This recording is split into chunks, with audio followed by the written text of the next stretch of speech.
కిషన్ రెడ్డి గారి మాటలు చూస్తే ఆశ్చర్యం అనిపించింది. హైదరాబాద్ నగరం అనేటువంటిది ఒక హెరిటేజ్ అడ్డా. హైదరాబాద్ నగరం అనేటువంటిది ఒక చారిత్రాత్మకమైనటువంటి నగరం. అటువంటి ఈ హైదరాబాద్ నగరానికి సంబంధించి పార్లమెంటు సభ్యుడిగా, కేంద్ర టూరిజం మంత్రిగా నేను అడుగుతున్న సూటిగా, ఆర్కియాలజీ డిపార్ట్మెంట్ కావచ్చు, హెరిటేజ్ డిపార్ట్మెంట్ కావచ్చు, టూరిజం డిపార్ట్మెంట్ కావచ్చు, ఇప్పుడు బొగ్గు కనాలి గత 5 సంవత్సరాలే ఉంది. ఇప్పటి శాఖ గురించి అల్లే, ఇప్పుడు 5 నెలలే. 5 సంవత్సరాలు హైదరాబాద్ నగరానికి ఏం నిధులు తీసుకొచ్చామని అడుగుతా ఉన్నాం. ముందుగా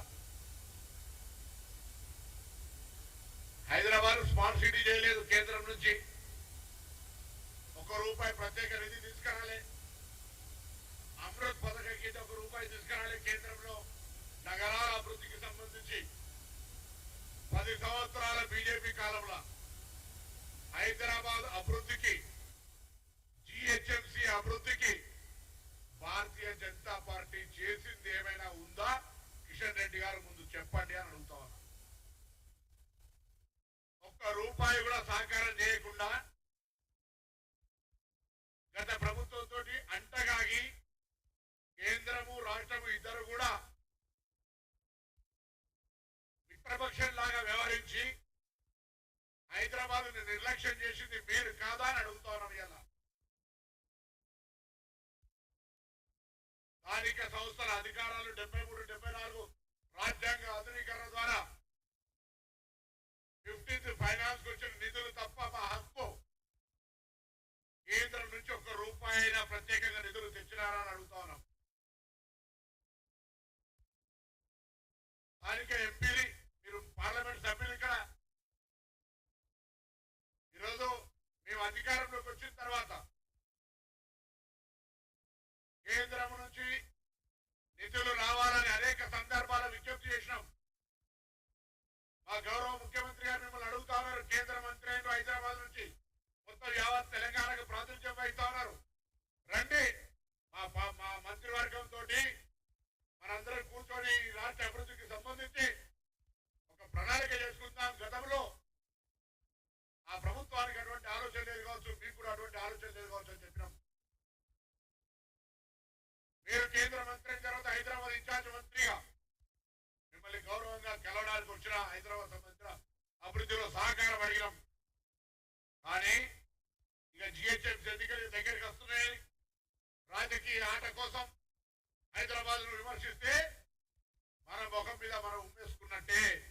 హైదరాబాద్ బ్రాండ్ ఇమేజ్ కాపాడడానికి, హైదరాబాద్ అభివృద్ధి చేయడానికి, హైదరాబాద్ ఈ జిహెచ్ఎంసీ 10 నుంచి ప్రాతినిధ్యం వహిస్తున్నటువంటి పార్లమెంటు సభ్యుడిగా, కేంద్ర మంత్రిగా, కేబినెట్ మంత్రిగా హైదరాబాద్ ప్రయోజనాలకు, హైదరాబాద్ ప్రజల సమస్యల కొరకు, హైదరాబాద్ అభివృద్ధి కొరకు ఏం చేసారో చెప్పమని సందర్భంగా బహిరంగంగా నేను ప్రశ్నిస్తా ఉన్నా. మేము ఇలా కాంగ్రెస్ పార్టీ పక్షాన అవేం లేకుండా గత 6 నెలల కింద నుంచి రాగానే మొత్తం హైదరాబాద్ నుంచి మొత్తం నిర్లక్ష్యం చేసినట్టుగా, అభివృద్ధి గుట్టుపడ్డట్టుగా, అంతకుముందేమో కుర్చీలే కూరుకుంటే మేము తాబిళ్ళకి నడుస్తున్నట్టుగా మాటలు మాట్లాడుతా ఉన్నాడు. అసలు మీకేమైనా కనీసం సోయి హైదరాబాద్ సహకారం అందించాలని చెప్పి ఒక మాట. హైదరాబాద్ ఒక చారిత్రాత్మకమైనటువంటి historical city, like compare to Istanbul. ఇక్కడ మీరు చేయదలుచుకుంటే చార్మినార్ కావచ్చు, గోల్కొండ కావచ్చు, లేకపోతే అనేకమైనటువంటి పురాతనమైన ఆర్కియాలజీ, హెరిటేజ్ కి సంబంధించిన ఆ సంబంధిత శాఖ మంత్రిగా ఉండి కూడా ₹1 తీసుకొని రాకపోతే మీరు ప్రత్యేకించి విభజన హామీలకు సంబంధించి లేకుండా హైదరాబాద్ నగర అభివృద్ధికి సంబంధించి కేంద్ర పట్టణాభివృద్ధి శాఖ తరఫున ₹1 అయినా ప్రత్యేక నిధి తీసుకొచ్చినారా? ఈ ప్రాంతం నుంచి పార్లమెంట్ సభ్యుడిగా ప్రాతినిధ్యం వహిస్తూ మీకు ఆ బాధ్యత లేదా? ఈరోజు మేము అధికారంలోకి వచ్చిన తర్వాత హైదరాబాద్ లో 141 ప్రాంతాల్లో వర్షం వచ్చినప్పుడు నీటి నిల్వలతో ఇబ్బంది అవుతా ఉందని, ఆ నీటి నిల్వల్ని ఏ విధంగా ఉపయోగించుకోవాలి ఈ రాజ్య కట్టడాల మధ్యన అని ఎక్కడెక్కడైతే 141 జాగాలలో నీళ్లు నిలుస్తాయో అక్కడనే వాటర్